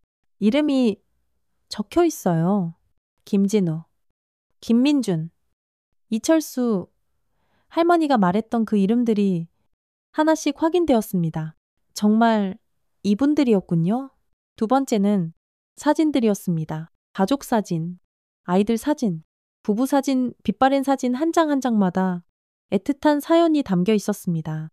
이 사진들을 누가 여기에 묻어둔 걸까요? 아마 누군가가 나중에 증거로 쓰려고 숨겨둔 것 같아요. 세 번째는 편지였습니다. 이 편지를 읽는 사람에게 나는 이 사건의 목격자이다. 1979년 5월 18일 밤 이곳에서 무고한 사람들이 죽었다. 나는 이 끔찍한 일에 가담했지만 깊은 양심의 가책을 느낀다. 언젠가는 반드시 진실이 밝혀지기를 바라며 이 증거들을 남긴다. 이병장. 할머니가 말씀하셨던 그 군인이었군요. 네. 이병장님이 이런 것들을 여기에 숨겨두신 거군요. 네 번째는 당시 현장 사진들이었습니다. 비닐봉지에 잘 보관된 사진들에는 그날 밤의 참상이 너무나도 생생하게 기록되어 있었습니다. 이 사진들 너무 충격적이에요. 최지수 준장은 사진을 보고 치밀어 오르는 분노를 참을 수 없었습니다. 다섯 번째는 탄피들이었습니다. 총탄 흔적이에요. 여러 개의 탄피가 발견되었습니다. 모두 군용 총기에서 나온 것들이었습니다. 여섯 번째는 군용품들이었습니다. 분화, 군복 조각, 인식표, 당시 작전에 참여했던 군인들의 것으로 보이는 물건들이었습니다. 이제 확실한 증거가 다 갖춰졌습니다. 박참모가 말했습니다. 네, 이제 누구도 이 진실을 부인할 수 없을 겁니다. 오전 9시 30 발굴 작업이 한창일 때였습니다. 저기 누가 오고 있습니다? 박참모가 언덕 아래를 가리켰습니다. 검은색 승용차 2대가 부대 쪽에서 빠르게 오고 있었습니다. 누구일까요? 왠지 좋지 않은 예감이 드네요. 차에서 내린 사람들은 정장을 입은 중년 남성들이었습니다. 하나같이 표정이 심각했습니다. 최지수 준장님이십니까? 그중 한 명이 다가와서 물었습니다. 네, 그렇습니다만 누구시죠? 국방부 감찰실에서 나왔습니다. 남자는 신분증을 보여주었습니다. 무슨 일로 오셨나요? 부대에서 무허가 발굴 작업을 하고 있다는 신고를 받았습니다. 최지수 준장은 당황했습니다. 누가 신고를 했을까 신고요? 누가 신고를 했죠? 그건 말씀드릴 수 없습니다. 어쨌든 지금 즉시 이 작업을 중단하셔야 합니다. 왜 중단해야 합니까? 이것은 정당한 조사입니다. 허가를 받지 않은 발굴은 명백한 불법입니다. 감찰관은 단호하게 말했습니다. 김영희 할머니가 앞으로 나섰습니다. 불법이라고 여기. 내 가족이 묻혀 있는데 이게 왜 불법이야? 할머니, 물러서 계십시오. 이건 군사기밀과 관련된 중대한 문제입니다. 군사기밀이라고 무고한 민간인들을 학살한 게 군사기밀이란 말이요? 할머니의 목소리가 날카롭게 높아졌습니다. 감찰관들은 서로 눈짓을 주고받았습니다. 어떻게 민간인 학살이라는 말이 나오죠? 증거가 다 있어 여기. 똑똑히 보시오. 최지수 준장이 발견한 증거들을 보여주었습니다. 감찰관들의 표정이 딱딱하게 굳어졌습니다. 이 증거들을 모두 압수하겠습니다. 압수요 무슨 권한으로 압수한다는 겁니까? 국가기밀보호법에 의거해서입니다. 감찰관들은 강제로 증거들을 가져가려 했습니다. 안 돼요. 그건 우리가 찾은 거예요. 박 참모가 앞을 막아섰습니다. 공무집행을 방해하시면 군법으로 엄중히 처벌받게 될 겁니다. 숨막히는 긴장감이 팽팽하게 고조되었습니다. 바로 그때였습니다. 의아학 감찰관 중 한 명이 갑자기 새된 비명을 질렀습니다. 어제 나타났던 그 뱀이 다시 나타난 것입니다. 하지만 이번에는 상황이 달랐습니다. 뱀이 여러 마리였습니다. 뱀이 여러 마리야. 5마리의 커다란 뱀이 무덤 주변에서 동시에 나타났습니다. 모두 어제 본 뱀과 비슷한 크기와 색깔이었죠. 뱀들은 감찰관들을 향해 스르르 다가가기 시작했습니다. 으악도 도망가자 감찰관들은 겁에 질려 혼비백산하며 달아났습니다. 뱀들은 감찰관들이 보이지 않을 때까지 그들을 쫓아갔습니다. 그리고는 다시 조용히 무덤 주변으로 돌아왔습니다. 세상에, 신기해요. 뱀들이 꼭 우리를 도와주는 것 같아요. 박찬모가 감탄하며 말했습니다. 정말 그런 것 같네요.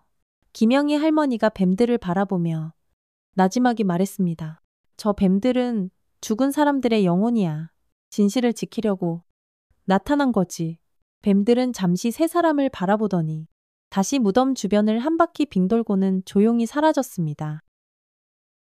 감찰관들이 사라진 후 발굴 작업을 계속했습니다. 오전 10시부터 오후 2시까지 4시간 동안 더 발굴한 결과 놀라운 것들이 발견되었습니다. 총 46구의 유골이 발견되었습니다. 할머니가 말했던 숫자와 정확히 일치했습니다.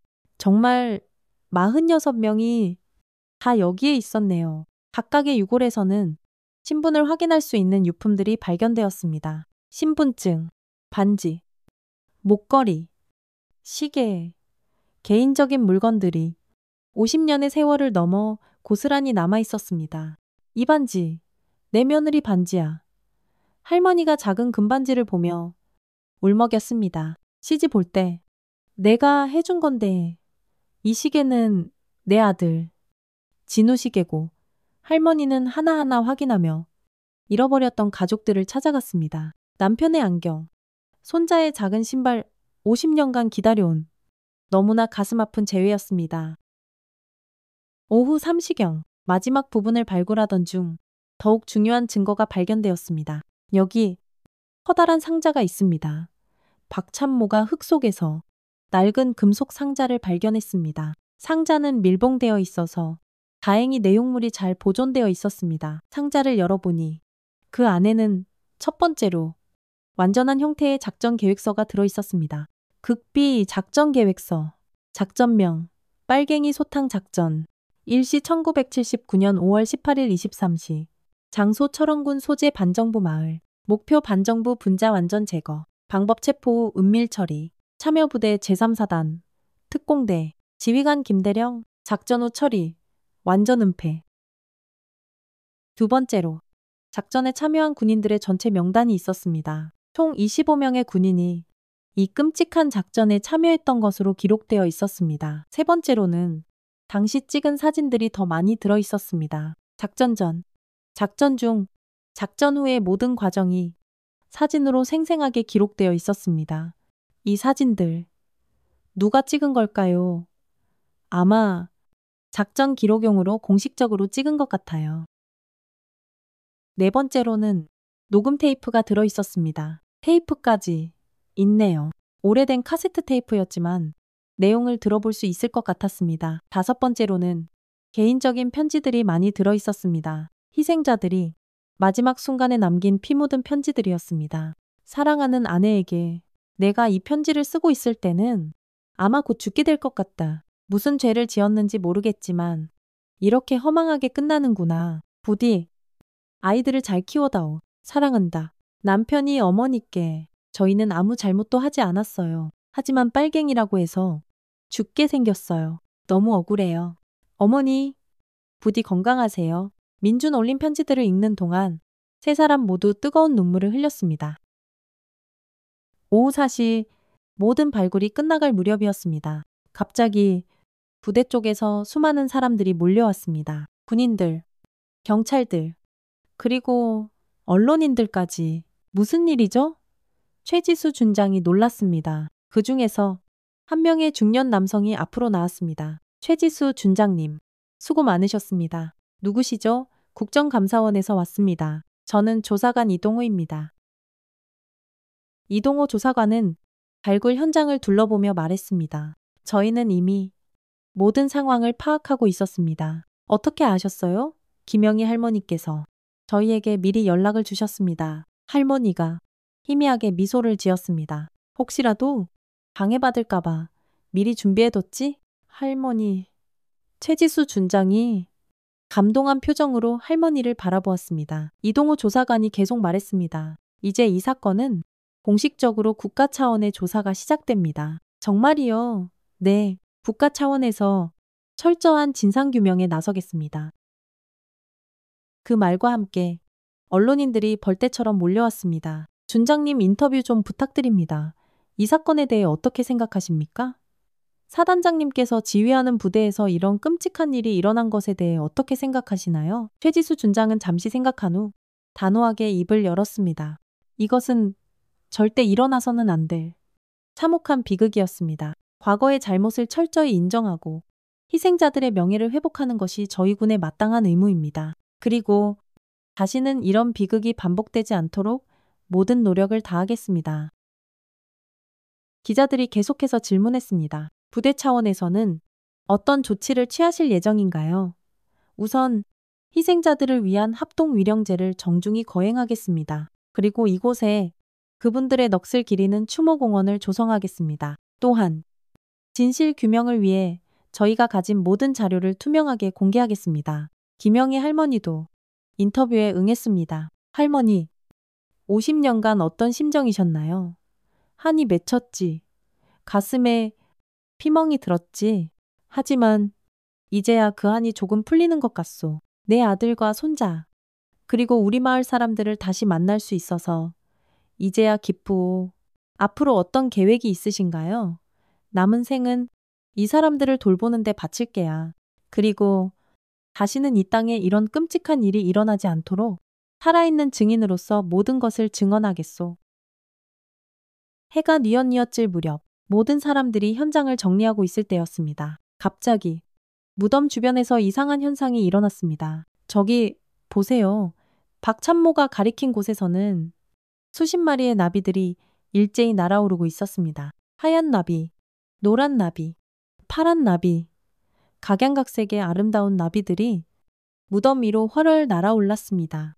나비들이 이렇게 많이 나비들은 무덤 위에서 한참 동안 우아하게 날갯짓을 했습니다. 마치 기쁨의 춤이라도 추는 것 같았습니다. 46마리네요. 누군가가 나비의 숫자를 세어보니 정확히 46마리였습니다. 희생자들의 숫자와 정확히 일치했습니다. 이분들이 나비가 되어서 인사하러 오신 게야. 김영희 할머니가 눈물을 흘리며 말했습니다. 나비들은 약 10분 정도 아름답게 날아다니다가 하나둘씩 하늘 높이 사라져 갔습니다. 마지막 나비가 사라질 때까지 모든 사람들이 숨죽여 그 광경을 지켜보았습니다. 그리고 그 순간 뱀들도 마지막으로 나타났습니다. 5마리의 뱀이 무덤 주위를 한 바퀴 빙 돌고는 고개를 끄덕이듯이 3번 절하는 동작을 했습니다. 마치 고맙습니다 라고 인사하는 것 같았습니다. 그리고는 조용히 사라졌습니다. 다시는 나타나지 않을 것 같았습니다. 자신들의 할 일을 모두 마쳤으니까요. 그날 저녁, 이 사건은 대한민국 전역을 뒤흔드는 뉴스가 되었습니다. 백골부대 무명용사의 묘에서 민간인 집단 학살 흔적 발견 1979년 군사정권 시절 은폐된 민간인 학살 사건 드러나 뱀이 알려준 50년 전의 진실 모든 언론이 이 사건을 집중적으로 보도했습니다. 국민들은 엄청난 충격에 빠졌습니다. 그동안 알려지지 않았던 군사정권 시대의 어둡고 끔찍한 진실이 드러난 것입니다. 국회에서는 즉시 국정감사가 시작되었습니다. 이런 일이 어떻게 일어날 수 있었는가? 왜 지금까지 50년 동안이나 은폐되어 왔는가? 책임자들은 지금 어디에 있는가? 정치권도 발칵 뒤집혔습니다. 대통령도 긴급 담화를 발표했습니다. 이번 사건으로 드러난 과거의 잘못에 대해 국가 차원에서 깊이 사과드립니다. 희생자들과 유족들에게 진심으로 깊은 사죄의 말씀을 드립니다. 철저한 진상규명과 명예회복을 위해 모든 노력을 다하겠습니다. 국방부도 공식 사과문을 발표했습니다. 제3사단에서 일어난 민간인 학살 사건에 대해 머리 숙여 깊이 사과드립니다. 이는 결코 용납될 수 없는 일입니다. 군의 명예를 실추시킨 이 끔찍한 일에 대해 반드시 책임지겠습니다. 이 사건은 단순히 한 지역의 문제가 아니었습니다. 전국 각지에서 비슷한 증언들이 본물처럼 쏟아져 나오기 시작했습니다. 우리 마을에서도 비슷한 일이 있었습니다. 우리 가족도 그때 이유 없이 사라졌습니다. 저도 그런 끔찍한 일을 목격했습니다. 수많은 제보가 들어왔습니다. 진실화해 위원회가 다시 구성되었습니다. 과거사 정리를 위한 국가적인 노력이 비로소 시작된 것입니다. 한편 이 사건을 계기로 군에 대한 국민의 신뢰도 문제가 제기되었습니다. 군은 정말 변했는가? 이런 일이 다시 일어날 수 있는가? 군의 민주화는 과연 완성되었는가? 수많은 논의가 이어졌습니다.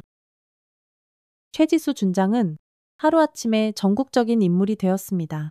용기 있는 여성 지휘관, 진실을 밝힌 정의로운 군인, 군의 양심 언론들은 그녀를 높이 평가했습니다. 하지만 그녀 자신은 늘 조용하고 겸손했습니다. 저는 당연한 일을 했을 뿐입니다. 군인으로서 마땅히 해야 할 의무를 다했을 뿐입니다.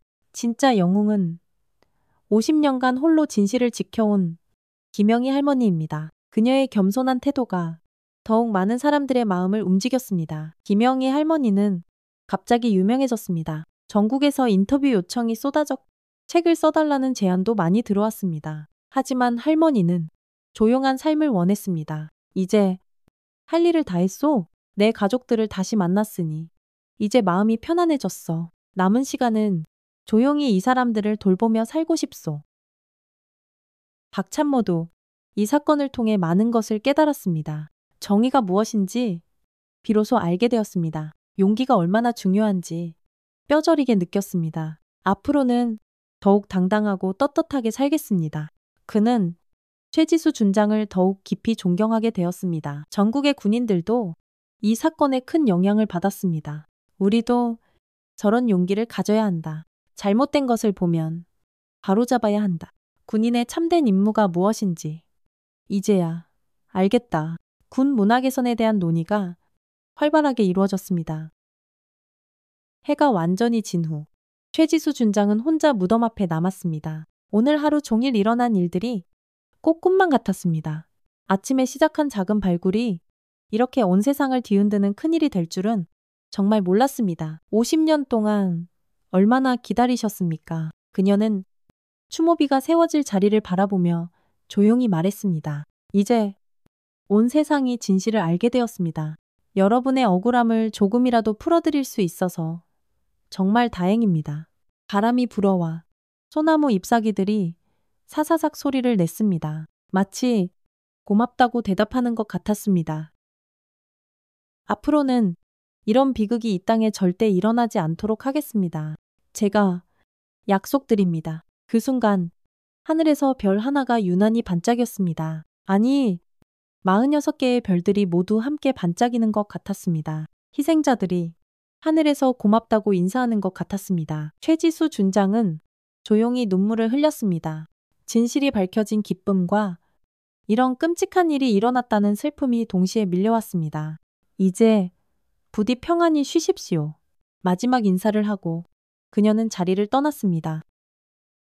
내일부터는 더 바쁜 하루하루가 기다리고 있을 것입니다. 철저한 진상규명과 완전한 명예회복을 위한 기나긴 여정이 이제 막 시작되었기 때문입니다. 하지만 그녀는 두렵지 않았습니다. 옳은 일을 하고 있다는 강한 확신이 있었으니까요. 그리고 무엇보다 억울하게 죽은 46명의 영혼들이 그녀를 굳건히 지켜주고 있다는 느낌이 들었습니다. 그날 밤 백골부대는 조용했습니다. 하지만 그 조용함은 이전과는 완전히 달랐습니다. 무거운 침묵이 아니라 평안한 고요함이었습니다.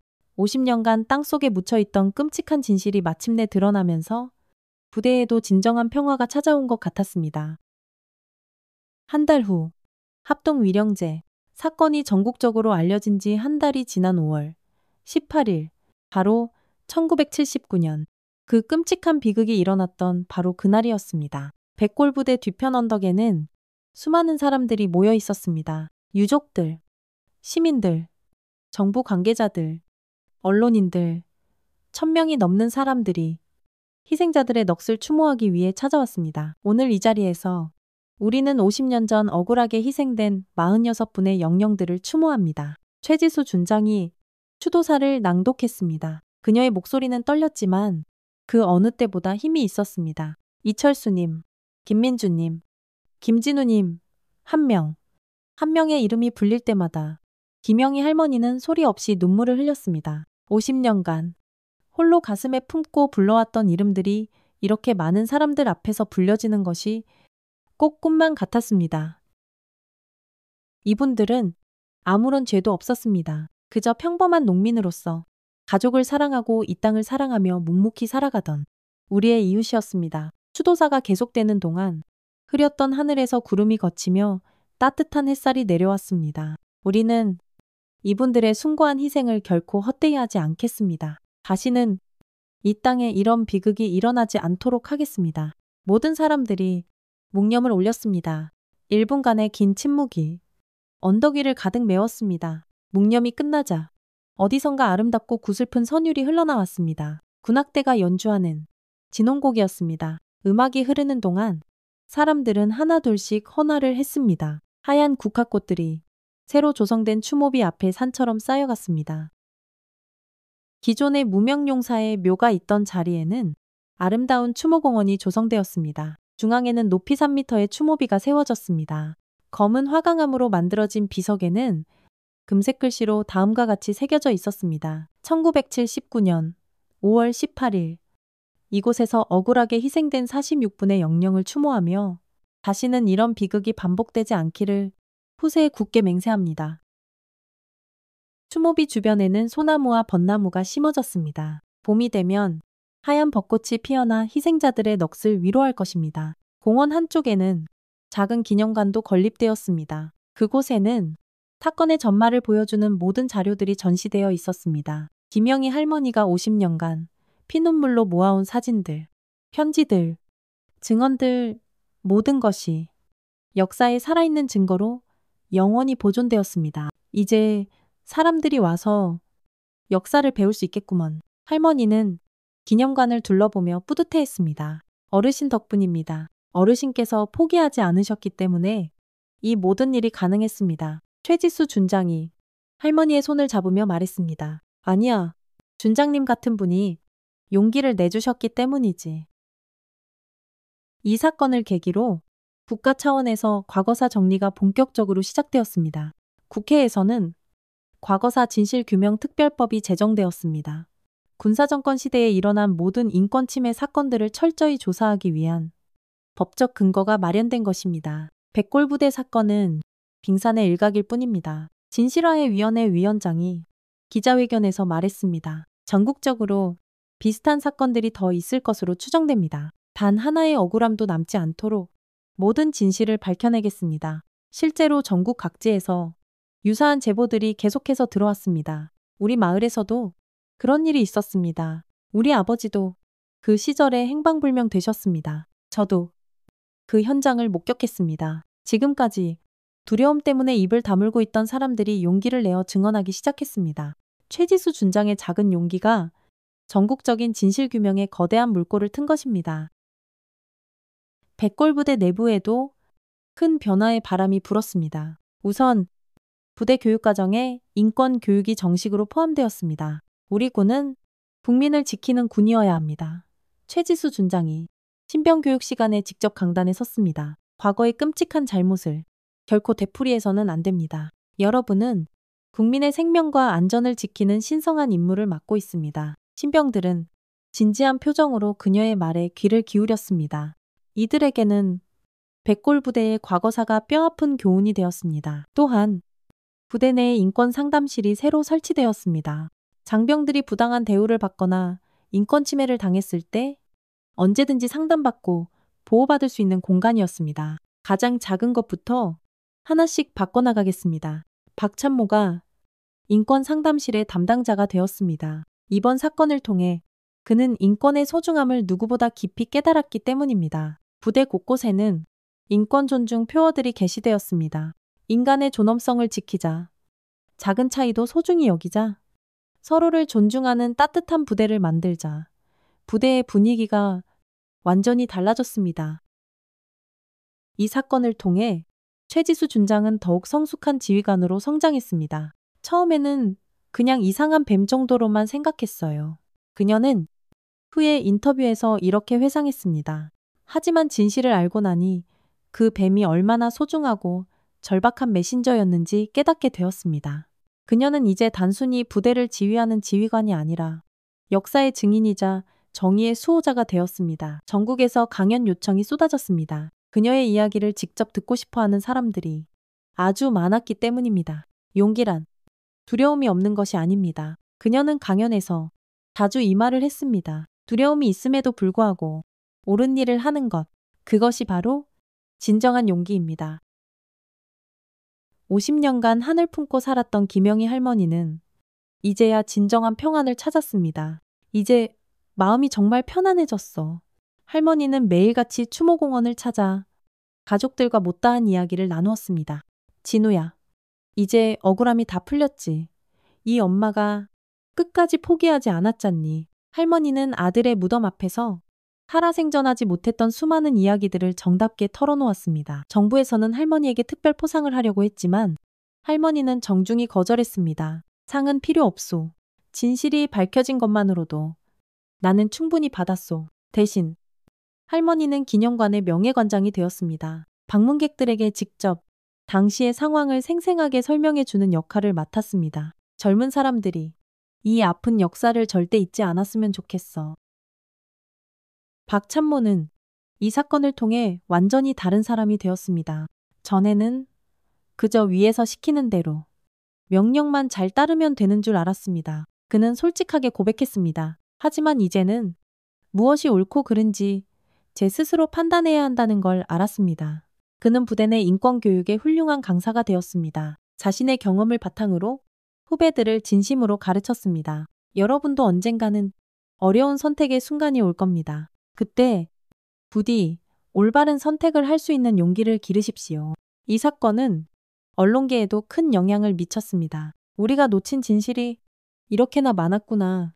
많은 기자들이 깊이 반성했습니다. 탐사 보도팀들이 활성화되었고 과거사 관련 심층 기사들이 연일 쏟아져 나왔습니다. 백골부대 사건의 교훈, 묻혀진 진실들을 찾아서 과거를 직시하는 용기, 다양한 주제의 기사들이 국민들의 큰 관심을 끌었습니다. 학교 교육 과정에도 변화가 생겼습니다. 역사 시간에 백골부대 사건이 정식으로 다뤄지기 시작했습니다. 과거의 잘못을 인정하고 반성하는 것이 진정한 애국입니다. 역사 선생님들이 학생들에게 가르쳤습니다. 잘못된 권력에 맞서는 용기의 중요성을 우리는 반드시 배워야 합니다. 학생들은 최지수 준장과 김영희 할머니의 이야기에 깊은 감동을 받았습니다. 시민사회에서도 인권에 대한 관심이 그 어느 때보다 높아졌습니다. 인권단체들의 활동이 활발해졌고 시민들의 참여도 크게 늘어났습니다. 우리가 깨어 있어야 이런 비극이 다시는 일어나지 않는다. 시민들의 인식이 변하기 시작했습니다.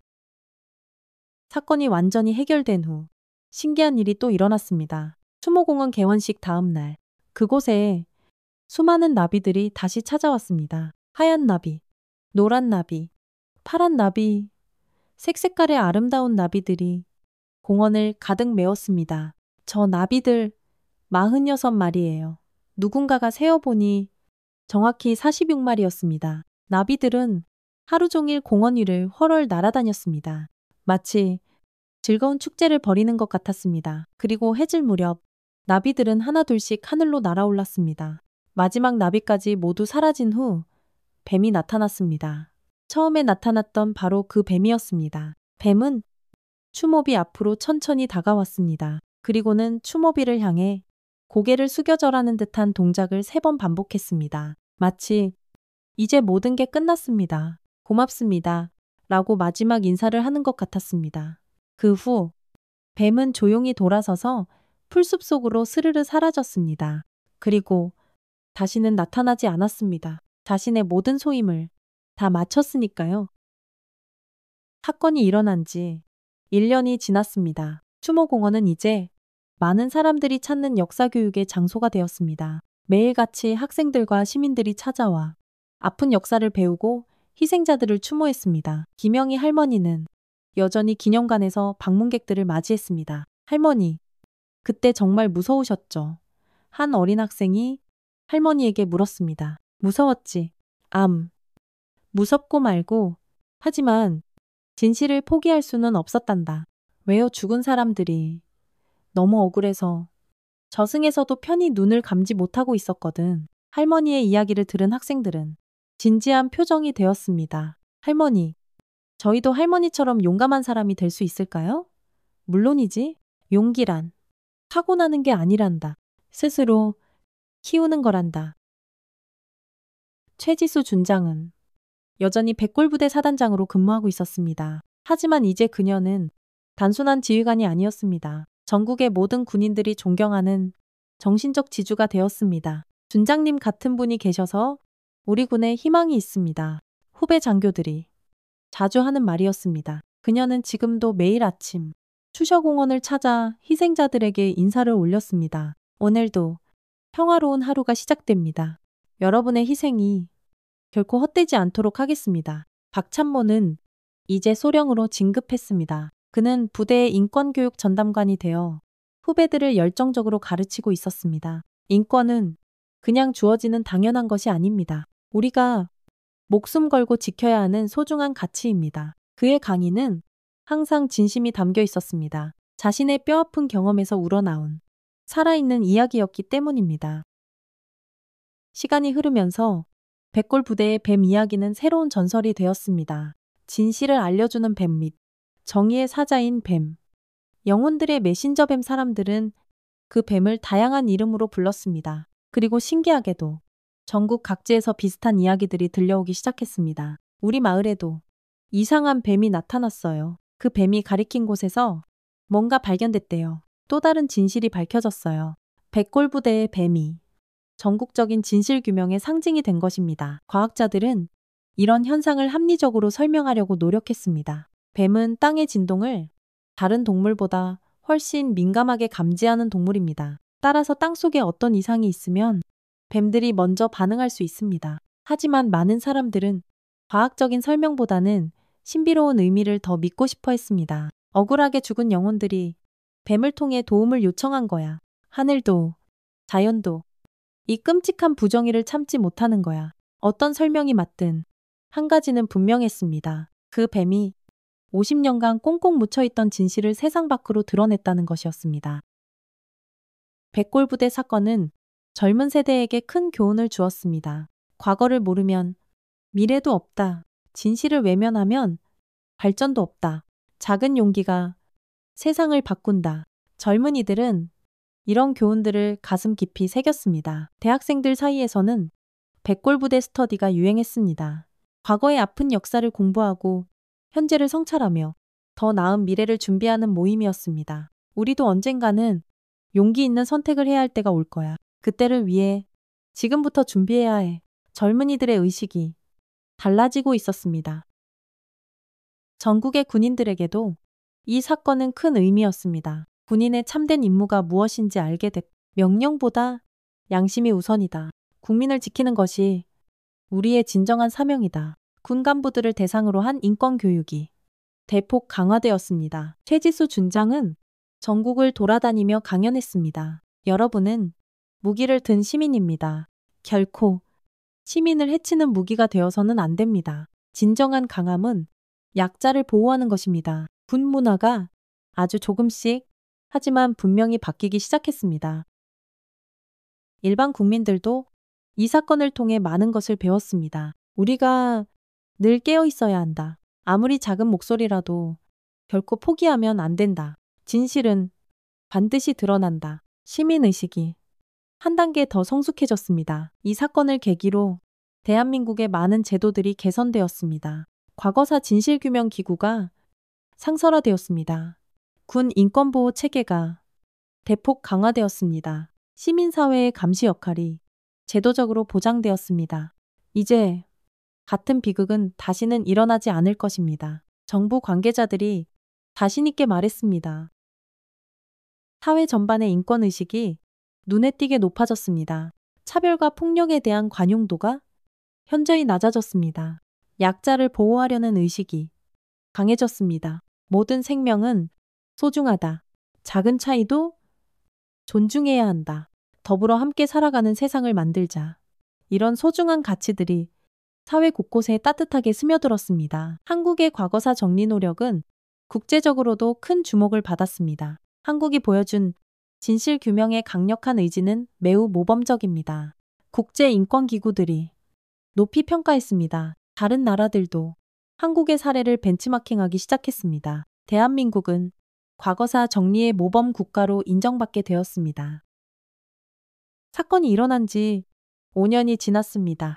추모공원은 이제 국가적인 성지가 되었습니다. 매년 5월 18일에는 전국에서 수많은 사람들이 찾아와 추모제를 지냅니다. 김영희 할머니는 85이 되었지만 여전히 건강했습니다. 5년 전, 바로 그날이 생각나는 구먼. 할머니는 최지수 준장과 함께 추모비 앞에 서서 예시를 회상했습니다.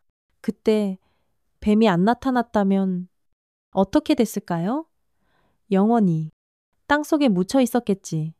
하지만 진실은 언젠가는 반드시 드러나게 되어 있어. 최지수 준장은 이제 소장으로 진급했습니다. 하지만 여전히 백골 부대를 떠나지 않고 있었습니다. 이곳이 제게는 아주 특별한 곳입니다. 제가 진정한 군인이 무엇인지 이곳에서 배웠거든요. 박찬모는 이제 중령이 되어 다른 부대의 부대장이 되었습니다. 하지만 여전히 자주 이곳을 찾았습니다. 제 인생을 송두리째 바꾼 곳이니까요. 오후 4시, 하늘에서 구름이 걷히며 따뜻한 햇살이 세 사람 위로 쏟아져 내렸습니다. 바로 그때 멀리서 나비 한 마리가 날아왔습니다. 아름다운 하얀 나비였습니다. 나비는 추모비 주변을 한 바퀴 빙돌더니 세 사람 앞에서 잠시 머물렀습니다. 마치 반갑다고 인사하는 것 같았습니다. 그리고는 하늘 높이 날아올라 사라졌습니다. 아직도 저희를 지켜보고 계시는 것 같아요. 할머니가 하늘을 바라보며 말했습니다. 네, 앞으로도 계속 지켜봐 주실 겁니다. 세 사람은 조용히 추모비 앞에서 절을 올렸습니다. 그리고 각자의 길로 돌아갔습니다. 마음속에는 더없는 평안함이 가득했습니다. 진실이 승리했고 정의가 실현되었으며 마침내 희생자들이 명예를 회복했기 때문입니다. 그 뱀이 전해준 메시지는 단순했지만 아주 강력했습니다. 진실은 반드시 드러난다. 정의는 늦더라도 반드시 온다. 작은 용기가 세상을 바꾼다. 침묵하지 말고 목소리를 내라. 이 메시지들은 이제 수많은 사람들의 마음속에 깊이 자리 잡았습니다. 백골부대의 뱀 이야기는 앞으로도 아주 오랫동안 기억될 것입니다. 역사책에 기록되고 영화로 만들어지고 연극으로 공연되고 소설로 쓰여질 것입니다. 하지만 무엇보다 중요한 것은 그 정신이 영원히 살아있다는 것입니다. 진실을 추구하는 정신, 정의를 실현하려는 의지, 약자를 보호하려는 마음, 이런 소중한 가치들이 사람들의 마음속에 계속 살아있는 한 그 뱀의 메시지는 영원할 것입니다. 오늘도 어디선가 부정의가 일어나고 있을 것입니다. 약자가 괴롭힘을 당하고 진실이 은폐되고 권력이 남용되고 있을 것입니다. 하지만 이제 우리에게는 용기가 있습니다. 백골 부대의 뱀이 보여준 용기, 최지수 준장이 보여준 용기, 김영희 할머니가 보여준 용기, 그 용기를 이어받아 우리도 행동할 수 있습니다. 아무리 작은 목소리라도 내고 아무리 작은 행동이라도 하고 아무리 작은 변화라도 만들어갈 수 있습니다. 진정한 용기는 두려움이 없는 것이 아닙니다. 두려움이 있음에도 불구하고 옳은 일을 하는 것입니다. 진정한 힘은 남을 억누르는 것이 아닙니다. 약한 자를 따뜻하게 보호하는 것입니다. 진정한 승리는 적을 무찌르는 것이 아닙니다. 감춰진 진실을 세상에 드러내는 것입니다. 이것이 바로 백골부대의 뱀이 우리에게 전해준 영원한 교훈입니다. 군부대 뒤편, 낡은 무덤에서 기어나온 뱀 한 마리가 알려준 50년 전의 진실. 그 진실은 이제 영원히 역사 속에 기록되어 후세의 길이 전해질 것입니다. 진실은 결코 묻힐 수 없고 정의는 늦더라도 반드시 온다는 것을, 그리고 작은 용기 하나가 세상을 바꿀 수 있다는 것을 보여준 감동적인 이야기였습니다. 이렇게 해서 군부대 뒤편 무덤에서 기어나온 뱀 한 마리가 알려준 50년 전 숨겨진 진실 이야기가 모두 끝났습니다. 한 마리의 작은 뱀이 전해준 메시지가 이렇게나 큰 변화를 가져올 줄 누가 알았겠습니까? 김영희 할머니의 50년간 포기하지 않은 기다림, 최지수 준장의 용기 있는 선택, 그리고 박찬모의 진실한 각성, 이 모든 것들이 모여서 꽁꽁 묻혀있던 진실을 마침내 세상에 드러낼 수 있었습니다. 이 이야기가 마음에 드셨다면 좋아요 버튼을 꾹 눌러주세요. 여러분의 작은 클릭 하나가 더 많은 사람들에게 이 감동을 전할 수 있습니다. 그리고 지금 어디서 무엇을 하며 이 이야기를 들으셨는지 댓글로 알려주세요. 출근길 지하철에서 들으셨나요? 집에서 설거지를 하며 들으셨나요? 아니면 공원을 산책하며 들으셨나요? 여러분 각자의 일상 속에서 이 이야기가 어떤 의미로 다가왔는지 정말 궁금합니다. 진실은 때로는 아주 늦게 드러나기도 합니다. 하지만 반드시 드러납니다. 정의는 때로는 아주 더디게 실현되기도 합니다. 하지만 반드시 실현됩니다. 용기는 때로는 아주 작게 시작되기도 합니다. 하지만 결국 큰 변화를 만들어냅니다. 오늘 이 이야기를 들으신 여러분도 혹시 작은 용기가 필요한 순간이 온다면 최지수 준장과 김영희 할머니를 기억해 주세요. 여러분의 작은 용기 하나가 절망에 빠진 누군가에게는 아주 큰 희망이 될 수 있습니다. 과거를 기억하는 것은 더 나은 미래를 위한 것입니다. 오늘 우리가 누리는 평화는 어제의 숭고한 희생 위에 세워진 것입니다. 우리가 기억하고 배우는 한 같은 아픔은 결코 반복되지 않을 것입니다. 구독과 알림 설정도 꼭 부탁드리고요. 다음에도 더 감동적이고 의미 있는 이야기로 찾아뵙겠습니다. 오늘 하루도 따뜻하고 행복한 하루 되세요. 여러분 모두를 사랑합니다. 감사합니다.